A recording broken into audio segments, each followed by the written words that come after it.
Stop. Before you scroll, answer this honestly. How many times have you told yourself, this is the last time? You meant it.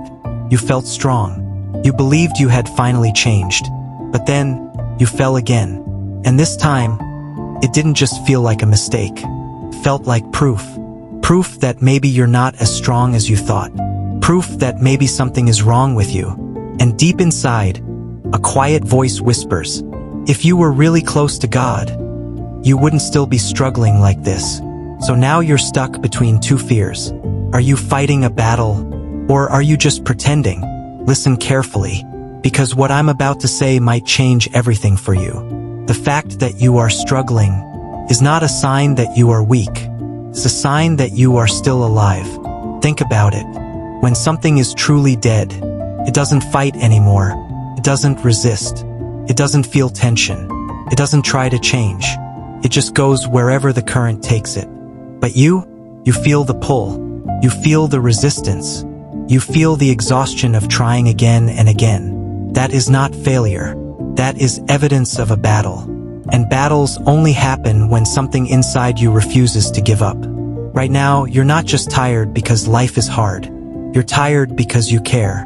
You care about doing what's right. You care about becoming better.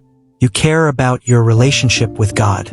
And that kind of exhaustion comes from fighting, not from losing. But here's where things get dangerous. Because after you fall, you don't just feel bad. You start to feel distant. You start to pull away. You tell yourself, I'll pray later when I feel better. I'll come back when I fix myself. So instead of running toward God, you slowly start stepping away. Not because you don't believe, but because you feel unworthy. And that right there is the trap. Because the moment you distance yourself, the struggle gets louder, the thoughts get heavier, the guilt gets deeper, and suddenly you're not just fighting your actions, you're fighting your identity. You start asking questions like, why am I like this? Will I ever change? Is God tired of me? But let me tell you something clearly. God is not waiting for a perfect version of you. He is waiting for the real you, the tired you, the confused you, the version of you that feels like it keeps messing up. That is the version He wants to meet, not the one who has it all together. Because transformation doesn't start when you become perfect. It starts when you stop hiding. Right now, you might be trying to fix everything through control, trying harder, pushing yourself more, focusing on what not to do. But the more you focus on avoiding something, the more power it seems to have over you. It's like telling your mind not to think about something, and suddenly it's all you can think about. That's why this cycle feels endless.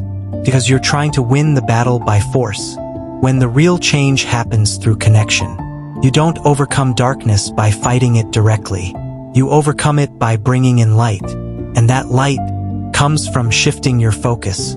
Not from, I need to stop failing, but from, I need to stay close.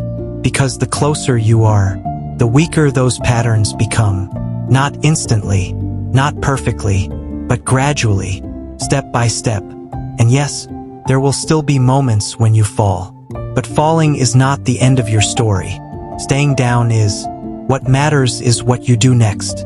Do you run away, or do you reach out? Because even now, in this exact moment, you still have a choice. You can sit in guilt, or you can stand back up.